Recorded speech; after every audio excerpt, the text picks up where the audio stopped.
at the top of page 4 with our second to last learning target, solving radical equations. So first, if I have a square root, what do we power up both sides by to solve? Power up by 2. So in a general sense, if we had a cube root, we'd power up by 3. Fourth root, power up by 4. So we power up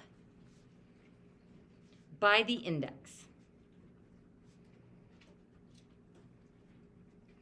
So whatever the little crevice number is, that's what we power up by. Now on a problem like number 38, where we have a fractional exponent, what this notation means is I am taking the 5th root, or taking something to the 1/5 power, and then squaring it. So I still need to get rid of the root power here, but I also want to get rid of whatever the numerator power is as well. So when we have a fractional exponent,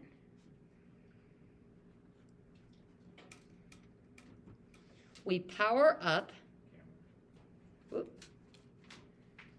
So when we have a fraction exponent, we power up by the reciprocal.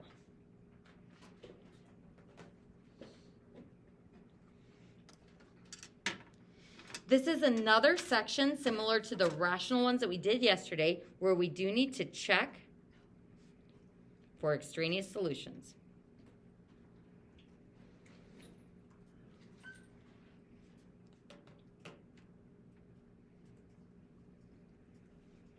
So check for extraneous solutions. How do we check for the extraneous solutions? By plugging back in.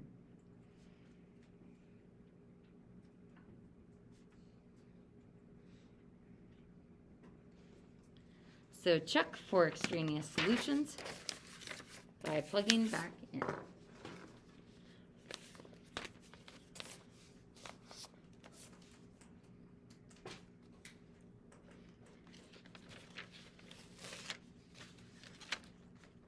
So we're going to go ahead and start by going through number 34. Now as I'm looking at number 34, I see that we have a square root, which means I'm eventually going to have to square both sides. But what do I need to do first? Got to subtract the 4. So before we do either of these, we need to isolate the radical or the base that has the fractional power.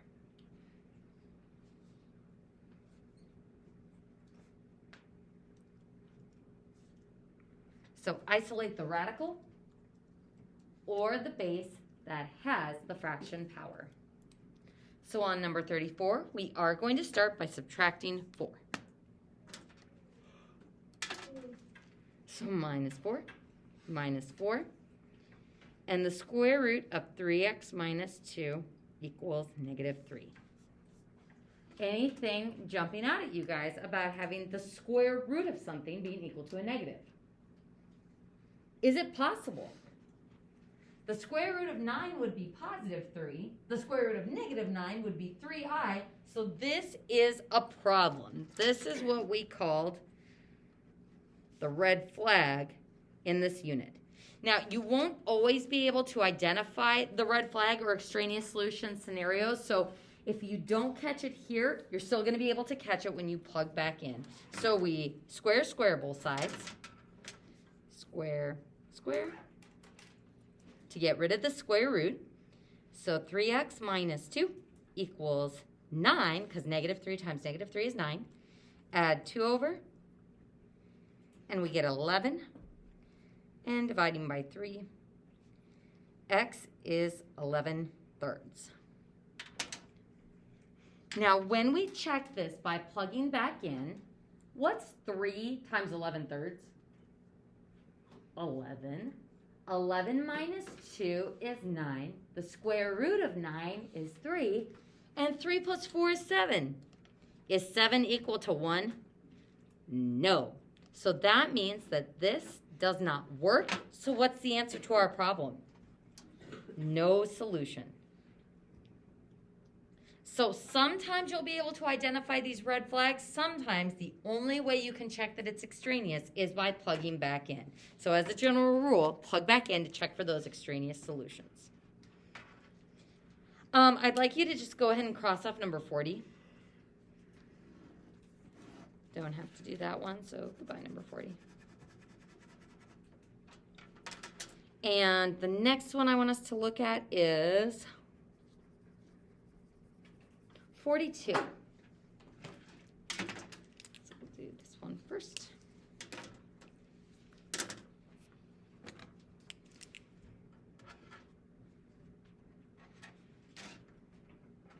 So next we're going to do 42. So our square root is isolated. So what are we going to do to get rid of the square root?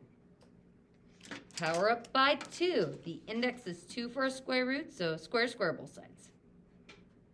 I want you to put a star by this problem.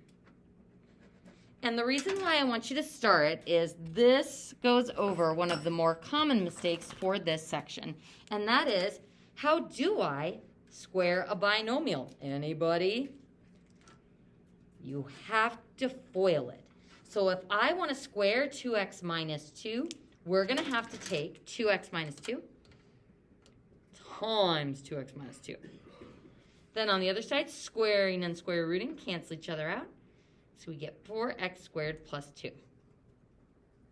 So now, doing my FOILing, 4x squared minus 4x minus 4x plus 4 equals 4x squared plus 2.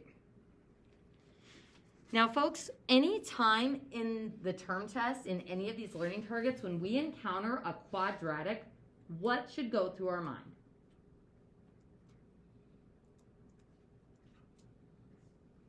Quadratics, we try to factor, but before we factor, we want it to be equal to 0.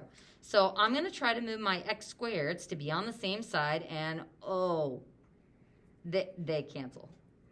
So just kidding, it's not a quadratic anymore. Now it is an algebra 1 expression, so we want to try to isolate our variable on one side. So we have negative 8x plus 4 equals 2. So subtract the 4, giving me negative 2, and x is 1/4. Now we do have a fraction, so this one is a bit less friendly. So I'm going to use my calculator to plug back in to check.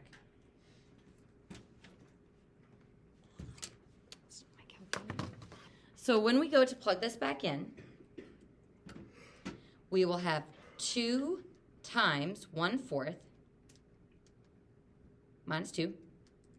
So on the left side of the equation, I get 1.5. And when I plug into the right side of the equation, the square root of 4 times 1/4 squared plus 2, all underneath that radical, we get positive 1.5. So I get negative 1.5 on the left, and I get positive 1.5 on the right. What does that tell me about my solution? It's extraneous. So we put an x through it, so our solution for this one is also no solution. So some will be easy to plug in and check by hand. Others you may want to use your calculator. And a lot of times with the extraneous solutions, you're going to get something off like the signs. So any questions so far on the radical ones?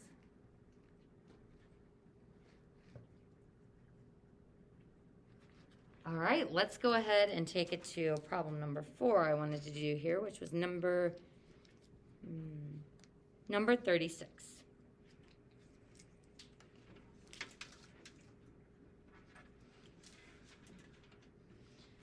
All right, so number 36, we see that we have a fractional exponent. So per our instructions above, we want to start by isolating the radical, no radical here, or the base that has the fraction power. So what is our base that has this fractional exponent? It's this whole big nasty thing. So we need to isolate that 2 minus 5x first before we power up by the reciprocal. So what do you want to do to isolate it? We would need to add 78 to both sides. So then 2 minus 5x to the 5/3 equals 243. The base that has the fractional exponent is as isolated as it can be. So this is where we power up. What are we going to power up by?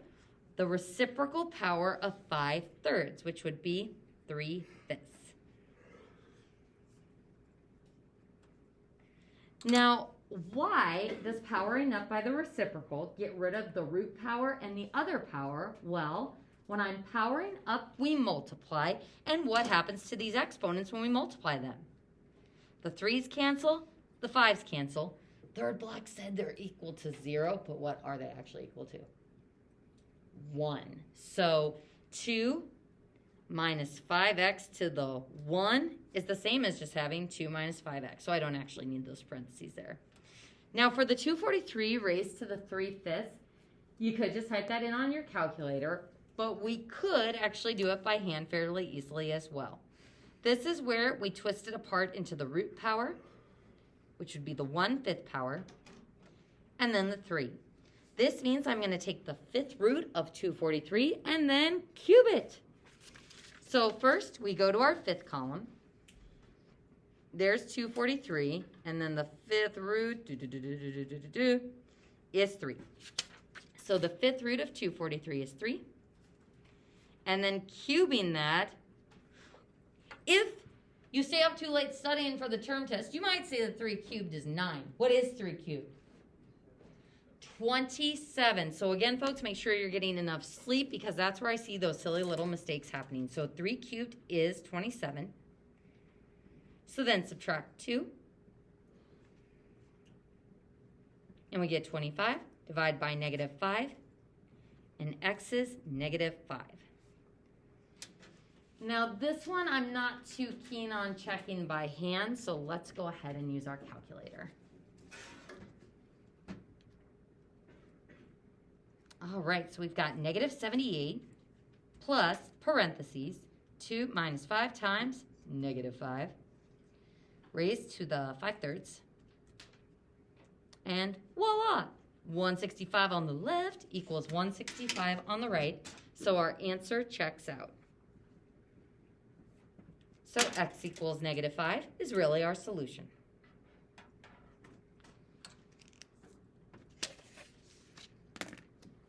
Questions or concerns? So folks, big picture wise, we've got extraneous solutions in quite a few spots. Going back to what we did yesterday, we've got extraneous solutions when we're solving the big nasty fraction ones. Got to check to make sure we're not dividing by 0. We've got extraneous solutions with our radical expressions. Got to make sure that it's true when we plug it back in. And we also will have extraneous solutions for the log problem. So for the test on Thursday, 3 different types of extraneous solutions that we will need to be on the lookout for. So folks, what I would like you to do is I want you to try number 43 on your own. And don't forget to check for extraneous solutions.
So folks, for this one, I would accept negative 23/3 or negative 11.5. I'm going to put a box around it because I've already checked, but just in case you didn't check, let's see what happens when we plug back in. 16 plus, parentheses, 4 minus 2 times negative 11.5 raised to the 2/3. And boom, we see that we get 25 equals 25. So it works when we plug it back in. So that means that really is our solution. So folks, that concludes my kind of 2 cents on that page. Anybody have any questions? Any of those that look tougher? All right, let's go ahead and finish up our last bit of review over exponentials and logs. So here are the things that I want you to write up at the top. First, this section, it says 8.3, but it actually covers a bit of 8.2 as well. So 8.2 and 8.3. The first thing that I want you to write is exponential form.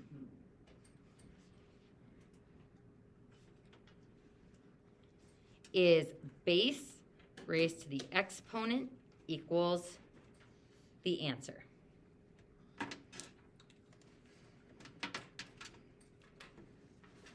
Now my other form is log form or logarithmic form.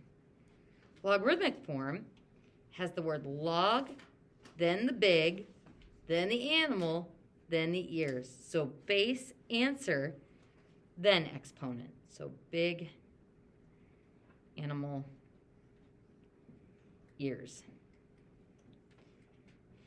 Being able to go back and forth between those two forms is sometimes how we solve and also sometimes how we evaluate. So it's kind of tough to see there, folks. That's log base b of a equals e. So those are our two forms. They are also our two formats for solving equations. So if I wanted to solve an exponential equation,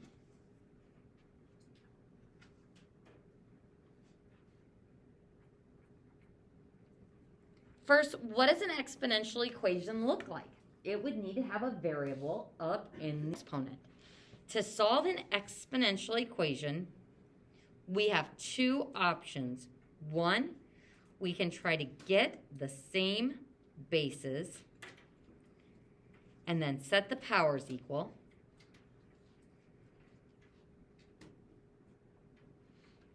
So get the same bases and set the powers equal.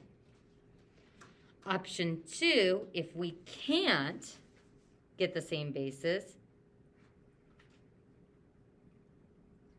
does anyone remember what we do? We log or natural log both sides.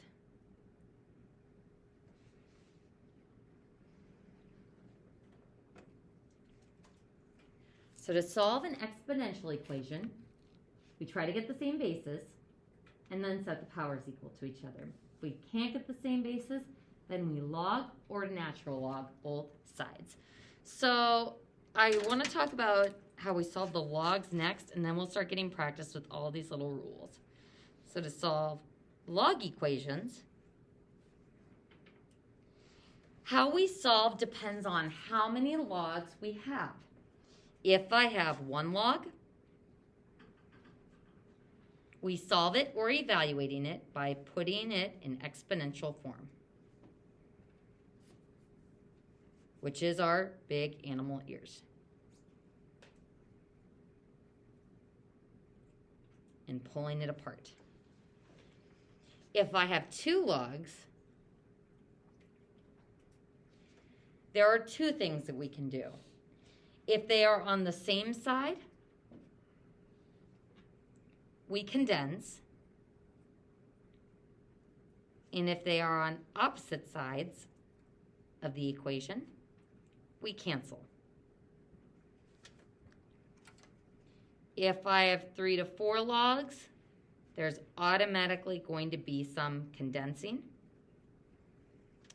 And then it will either turn into this scenario or that scenario.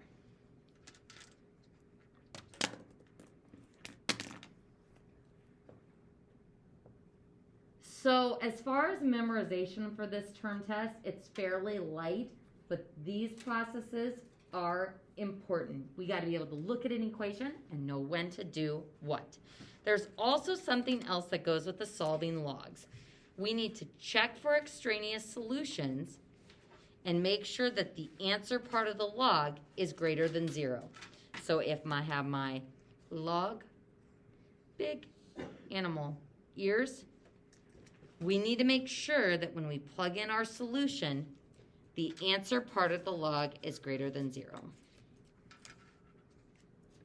So 1 log, put in exponential form using big animal, ears. 2 logs, if they're on the same side, we condense them together. Opposite sides, we can cancel them. 3 to 4 logs, we are going to have to condense, and then it should turn into one of those 2 scenarios.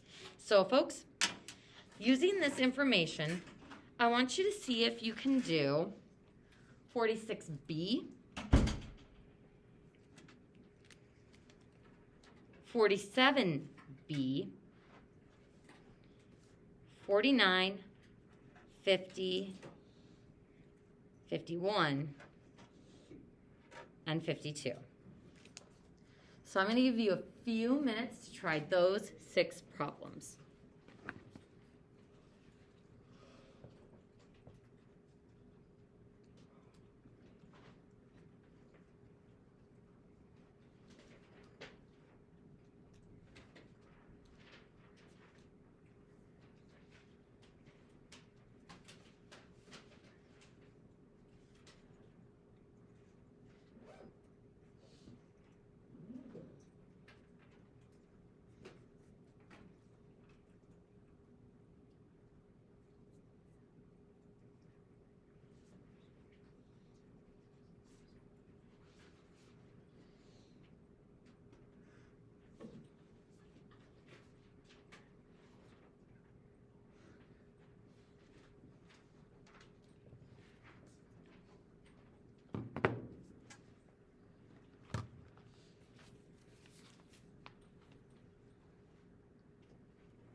Where we have a little space between these 2 boxes, I also want you to write the following. Natural log is the same as what? Log based E. It's a condensed form to write this. Whereas this, common log, without a base explicitly written, is log base 10. So let's see how we can use those to help us on these problems. On these first ones, we are rewriting to exponential form, so it's given to us in log form. And I'm going to start by replacing natural log with what that is equal to, or log base E. This makes pulling the parts of exponential form out a bit easier. We see the word log, we think of that elephant with his big animal ears. So our base is E. The exponent that goes with the base is x, and then the answer is 40. Woo! So that is the expression in exponential form. On problem B, we are given exponential form.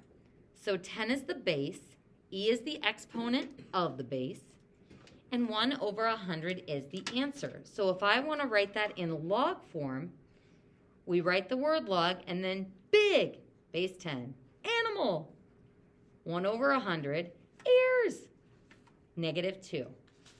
Now that's all fine and dandy, but I can write this in a shorter, more condensed way as log of 1 over 100 equals -2. So I can be lazy here and write it without that base.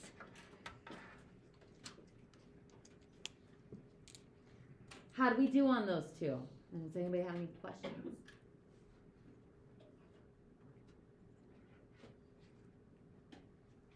All right, let's see how we did on the next few.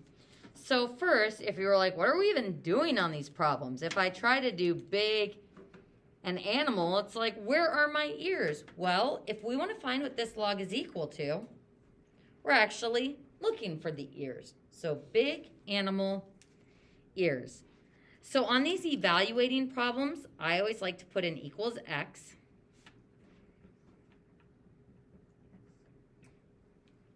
And to evaluate a one log expression, it's the same as solving a one log expression. We want to put it in exponential form. So my big, or my base, is 49. My exponent that goes with the base is x. And the answer is 7. Now, a lot of times students look at that and they go, 1/7. 49 times 1/7 is 7, but I'm not multiplying here. I'm taking it to a power. Now, if you're looking at that, scratching your head going, I'm not really sure how to solve that. Now that we have written it in exponential form, we have an exponential equation. Can we get 49 and 7 to look like the same base? We sure can if we replace 49 with 7 squared. So I replace the base, and now I can cross off those bases and set the powers equal to each other. Now when we cross off those 7s, if you're like, well, what power does this 7 have on the other side? What power does that 7 have? 1. So then I have 2x equals 1. So x equals 1/2. And if you're like, that doesn't seem right. If I go back here, 49 to the 1/2 power is the same as taking the square root of 49, which is indeed 7. So our answer checks out. Now on number 50, see the word log, big, animal, ears. So to solve or evaluate one log, we put it in exponential form. So my base is 2. My exponent is x. And then I get 1 over 32. Now, if you're looking at this one going, no, I don't think I can get those to be the same bases. Whenever we have a fraction like this, it's a good idea to just ignore the fact that it's a fraction for a moment and think about 32. Can I write 32 as base 2? If I look at my base 2 stuff, we see that 2 to the 5th is 32.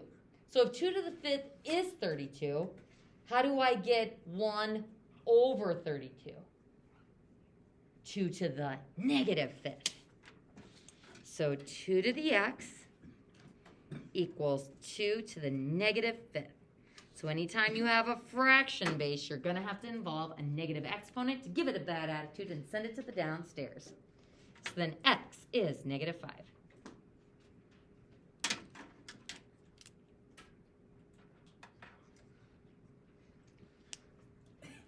Looking at number 51, this one is common log, so you could just use your calculator. However, I'm going to show you how you can do this one by hand. So if I wanted to write this in exponential form, our implied base is 10. So big, animal, ears, our base is 10. Our exponent is x, 0.0001.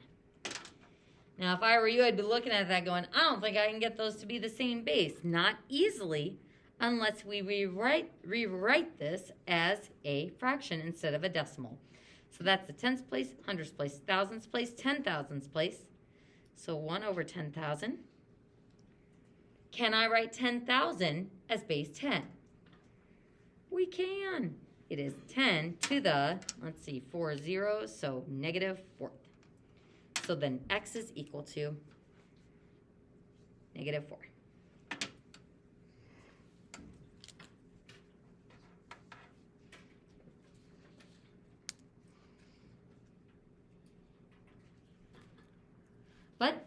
since it is common log, we could put that in on our calculator and show common log 0.0001 is -4 as well. So when it's log and natural log, you can check yourself using your calculator. Now 52, and a problem like this is probably one of the more frequently missed ones on our Unit 8 test. So for this one, is that E the base of that log? It isn't. Natural log means log base E. So then what's that E to the 4th doing? That's the answer part of that log. So when I go to put this in exponential form, big animal ears, my base is E, my exponent is X, and my answer is E to the 4th. Well, if E to the X equals E to the 4th, goodbye, goodbye. X equals 4. If you wanted to check this one on your calculator, a reminder that natural log is right next to your 4.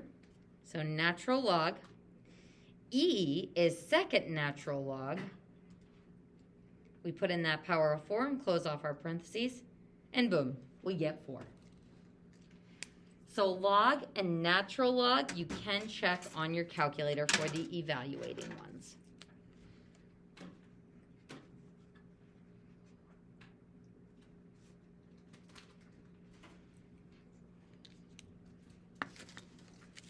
All right, folks. So what I want you to do is circle the following problems. Number 54, number 56, 57, 60, 62, and 64. 54, 56, 57, 60, 62, and 64. I'm going to give you a few minutes just to try some of those problems, see how far you can get on your own, see what questions you start running into.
So folks, the first thing that I want you to do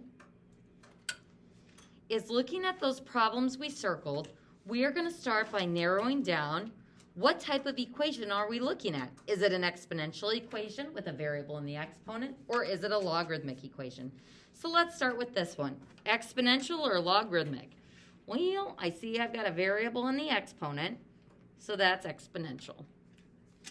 56, another variable in the exponent, exponential. 57, variable in the exponent as well, so that's exponential.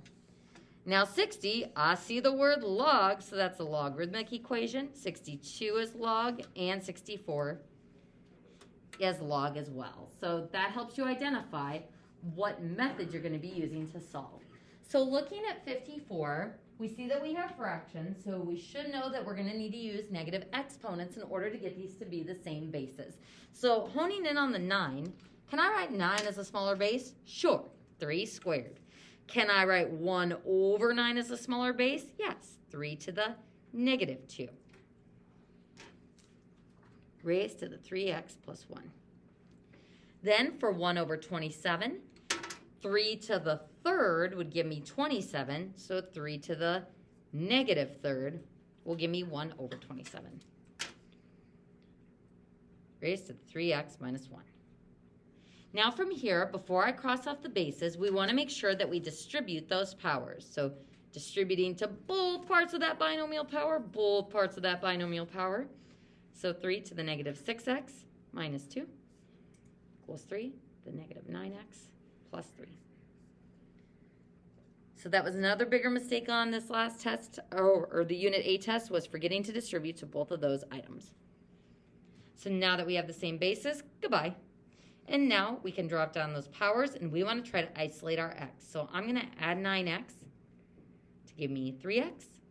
I'm going to add 2 to give me 5. Making sure I'm dividing by the right item to get x by itself, because sometimes people say 3/5 for this one. Our final answer is x to the 5/3. Now, there's no extraneous solutions for exponential equations, but you can still check for accuracy. This one's kind of nasty, so I'm going to use my calculator. So parentheses 1 divided by 9, raised to the 3 times 5/3. Older calculators, remember you'll have to use parentheses above or around your exponent when it's a binomial. Whoa, look at that number we get. Disgusting. And on the right side of the equation, when we plug in the thirds, awesome, we get the same nasty little number. So we're not checking for extraneous solutions here, we're just checking for accuracy. So if those two items didn't match, that means we goofed somewhere. Maybe we forgot to use a negative power when dealing with a fraction. Maybe you forgot to distribute to both of those. But those are some of the bigger mistakes that I see on these problems. So with that in mind, looking at 56, we've got 729 and we've got 1/3. Now 729 is a big number, so I'm going to deal with that fraction first. Can I write 1/3 as a smaller base? Well, I could write 3 as 3 to the first, so I can write 1/3 as 3 to the negative first. Which means I want to try to write 729 as base 3 as well. So base 3, there's 729. So we can rewrite that as 3 to the 6th. Distribute the negative 1 to both. 3 to the 6th equals 3 to the negative x minus 8. Cancel out the 3's. I'm going to go ahead and add the 8 over. So if 14 is negative 8, if 14 is negative x, then positive x would be equal to negative 14. So you can divide both sides by negative 1. And there's my final answer, and you could plug it by checking, or you can check it by plugging it in.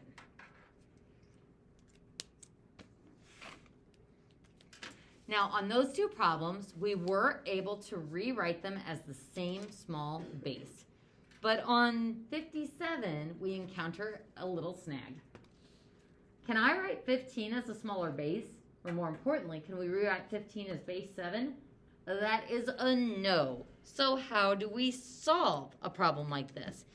Someone in third block said divide by 7, which really hurt my feelings because you can't just have like a floating exponent that is tied to the base. So what we need to do on this problem is log both sides. So if we can't get the same bases, we are going to log both sides.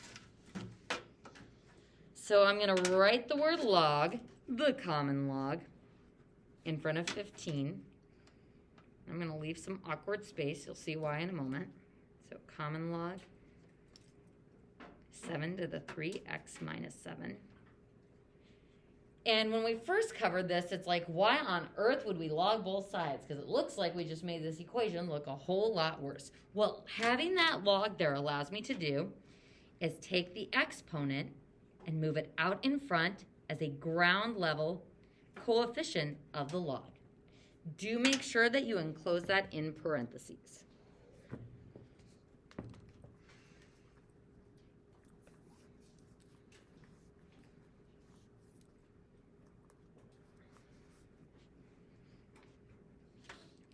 So now from here, we've got log 15, 3x minus 7 times the log of 7. So to isolate x, I'm first going to divide by log 7.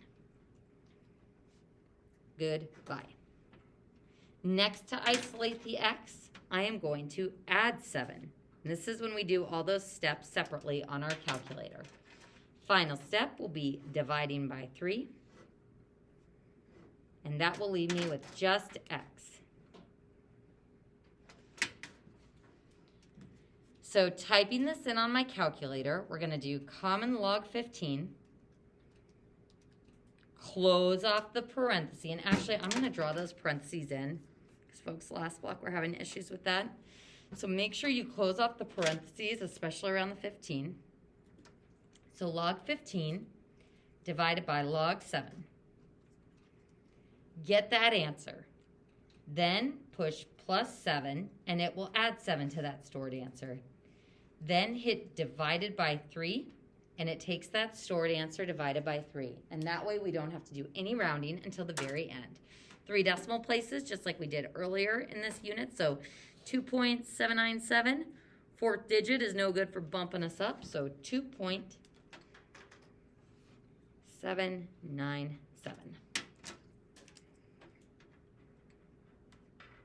And that's our final answer. Any questions on solving the exponentials? Same basis or log both sides? All right, let's see what happens as we move into these log problems. How do I solve a one log equation? We put it in exponential form. So big. That whole thing is the animal. Ears. So base 7 raised to the third power is x minus 4. How do we solve for x? We're just going to add 4 to the other side. So 7 to the third is 343. So add 4 and we get 347 equals x. Now on this problem, since it's a log equation, we have to check by plugging our solution into the answer part of the log. So we look at the answer part of the log, which is the x minus 4. And if I plug in 347, is 347 minus 4, or 343, greater than 0? Yes. So that's what we mean by the answer part of the log has to be greater than 0. Since it is, 347 is the solution. Moving on to 62. Whoa, get a load of 62. How many logs do we have? Too many. There's 4 of them. Now, third block asked, since it was like a balanced amount of logs, if we could just cancel and cancel. Unfortunately, that doesn't work because of the operation between the 2 logs. So anytime you have 3 or 4 logs, you have to condense first. So that's where we are going to start this problem. These 2 logs are separated by addition. So what operation are we going to use to condense them? Multiplication. And because these answer parts are binomials, we're going to have to FOIL. So x times x, x squared. X times negative 4, negative 4x. 2 times x is 2x. And 2 times negative 4 is negative 8. And then log base 16 of, whoops, not 10, 16 of all that junk. Then on the other side, these two logs are separated by subtraction. Folks, put a star by this problem, because this is a good one because it goes over both types of condensing rules. If they're separated by addition, you multiply. What do we do if they're separated by subtraction? We divide. So log base 16 of 48 divided by 3. Now that I have a 2-log expression and they are on opposite sides, now we can cancel them. So third log was still like, well, couldn't we have just canceled them all in the beginning? No, because then you would have added x plus 2 to x minus 4 and said 2x minus 2 instead of that quadratic stuff. So it is important that you condense first, and once it's 1 log on the left, 1 log on the right, then you can cancel those out. So now I have x squared minus 2x minus 8 equals 16. Folks, we got a quadratic, and anytime we see a quadratic, we want to think that, hey, it needs to be equal to 0 so that we can factor it. I want you to see if you can solve this one and check for extraneous solutions. Go.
Swinging the 16 over. X squared minus 2x minus 24 equals 0. Product of negative 24, sum of negative 2, x minus 6, and x plus 4 equals 0. So then x equals positive 6 when we set that factor equal to 0. And x equals negative 4 when we set that factor equal to 0. Don't forget to check your answers, though, because when we go to plug 6 in the answer part of the log, 6 plus 2 is 8. 8's greater than 0, so that's good. 6 minus 4 is 2. That's greater than 0. 48's always greater than 0. And 3 is always greater than 0. So boom, x equals 6 is indeed a solution. If we plug in negative 4 plus 2 is negative 2. Negative 2 is not greater than 0. So wah, wah, that solution is extraneous. Sometimes both solutions will work, sometimes none of them will work, sometimes only one will work. It all depends on the problem. I know I didn't ask you to do 63, but I did want to get you started on this one.